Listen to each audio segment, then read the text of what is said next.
একটি বন্দর যখন চালু করা হয় আশা করা হয় সেটি দেশের অর্থনীতিতে গতি আনবে, কিন্তু কেরানীগঞ্জের পানগাঁও নৌ টার্মিনাল গত ১২ বছরে গতির বদলে দিয়েছে কেবল লোকসান।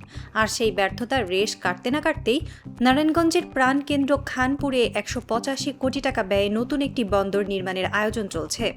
নাগরিক সমাজ ও বিশেষজ্ঞরা বলছেন, পানগাঁওয়ের ভুল থেকে শিক্ষা না নিয়ে নারায়ণগঞ্জের হৃৎপিণ্ডে এই প্রকল্প চাপিয়ে দেওয়ার মানে হল ৩০ লাখ মানুষের শহরটিকে চিরতরে মৃত ঘোষণা করা।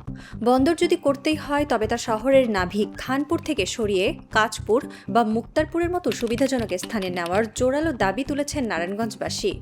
২০১৩ সালে কেরানীগঞ্জের পানগাঁওয়ে বিশাল আয়োজনে নৌ টার্মিনালটি উদ্বোধন করা হয়েছিল। লক্ষ্য ছিল চট্টগ্রাম থেকে আসা কন্টেইনারগুলো নৌপথে সহজে ঢাকায় পৌঁছাবে। কিন্তু উদ্বোধনের ১২ বছর পর হিসাব বলছে এই প্রকল্প এখন সরকারের গলার কাটা। অনুসন্ধানে দেখা গেছে গত এক যুগে পানগাঁও পোর্ট প্রায় ৩৫০ কোটি টাকা লোকসান দিয়েছে। বছরেই পোর্টের পেছনে ক্ষতি হচ্ছে ২২ থেকে ২৫ কোটি টাকা। বিআইডব্লিউটিএ-কে দেওয়া ১৫৫ কোটি টাকার সুদমুক্ত ঋণও এখন পর্যন্ত ফেরত দিতে পারেনি এই বন্দর। বর্তমানে বন্দরের ২০% জায়গাও ঠিকমতো ব্যবহৃত হচ্ছে না। এমন অবস্থায় সম্প্রতি এটি পরিচালনার দায়িত্ব তুলে দেওয়া হয়েছে সুইজারল্যান্ডের একটি বেসরকারি প্রতিষ্ঠানের হাতে। প্রশ্ন উঠেছে, যে বন্দর অচল পড়ে আছে তার থেকে মাত্র কয়েক কিলোমিটার দূরে কেন আরেকটি নতুন বন্দর বানাতে হবে? নারায়ণগঞ্জের খানপুর এলাকাটিকে বলা হয় শহরের নাভি বা কেন্দ্রবিন্দু।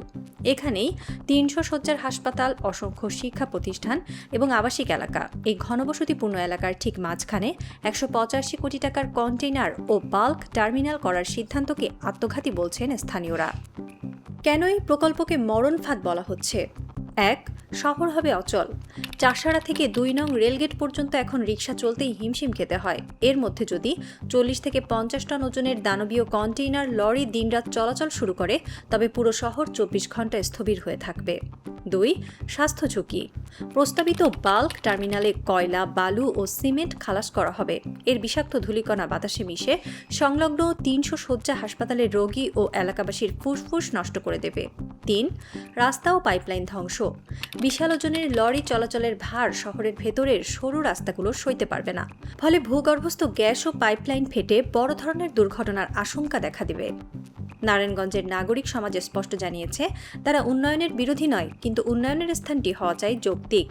ওয়ার্কিং ফর বেটার নারায়ণগঞ্জের প্রধান সমন্বয়কারী ও জনপ্রিয় সাবেক কাউন্সিলর মাকসুদুল আলম খন্দকার খোরশেদ এবং অন্যান্য নাগরিক নেতারা সুনির্দিষ্ট প্রস্তাব দিয়েছেন। তাদের দাবি, কাঁচপুর ব্রিজ এলাকায় বিআইডব্লিউটি-এর প্রচুর জায়গা রয়েছে। এখান থেকে সরাসরি ঢাকা চট্টগ্রাম মহাসড়ক ব্যবহার করা সম্ভব, যা সারা দেশে পণ্য পরিবহনের সবচেয়ে সুবিধাজনক। মুন্সিগঞ্জ, নারায়ণগঞ্জ সীমান্তবর্তী মুক্তারপুর বা ঢাকেশ্বরী এলাকায় নদী সংলগ্ন প্রশস্ত জায়গা রয়েছে। সেখানে পোর্ট করলে নাগিনা জোহা সড়ক দিয়ে সহজেই লরিগুলো চলাচল করতে পারবে, ফলে শহরের ভেতর কোনো যানজট তৈরি হবে না। এই প্রকল্পের বিরুদ্ধে ইতিমধ্যেই একাট্টা হয়েছে নারায়ণগঞ্জের সব সামাজিক ও রাজনৈতিক সংগঠন। সন্ত্রাস নির্মূল ত্বকী মঞ্চের আহ্বায়ক রফিউর রাব্বি বলেন, বিগত সরকারের আমলে কেবল অর্থ আত্মসাতের জন্য অনেক অপ্রয়োজনীয় মেগা প্রকল্প নেওয়া হয়েছে। পানগাঁও থাকতে খানপুর পোর্ট তেমনই একটি লুটপাটের প্রজেক্ট। গত রোববার নাগরিক আন্দোলনের একটি প্রতিনিধি দল সিটি কর্পোরেশনের প্রশাসক সাখাওয়াত হোসেনের কাছে স্মারকলিপি দিয়ে এই প্রকল্প বন্ধের দাবি জানিয়েছেন। প্রশাসক জানিয়েছেন, জনগণের এই যৌক্তিক আপত্তির কথা তিনি সরকারের উচ্চ পর্যায়ে জানিয়েছেন। নারায়ণগঞ্জবাসী উন্নয়ন চায়, কিন্তু সেই উন্নয়নের নামে নিজের বাসযোগ্য শহরটিকে ধ্বংস হতে দিতে রাজি নয়। পানগাঁওয়ের ৩৫০ কোটি টাকার লোকসান প্রমাণ করে যে অপরিকল্পিত প্রকল্প দেশের কোনো কাজে আসে না। এখন প্রশ্ন হলো, প্রশাসন কি পানগাঁওয়ের সেই একই ভুল নারায়ণগঞ্জে করবে, নাকি জনস্বার্থে এই মরণ ফাঁদ ছড়িয়ে কাঁচপুর বা মুক্তারপুর নিয়ে শহরটিকে বাঁচাবে? নীতি নির্ধারকদের মনে রাখা দরকার, শহর চলে তার মানুষের নিঃশ্বাস নেওয়ার সুস্থ পরিবেশ দিয়ে, কেবল ইটের দালান বা বন্দরের আয় দিয়ে নয়।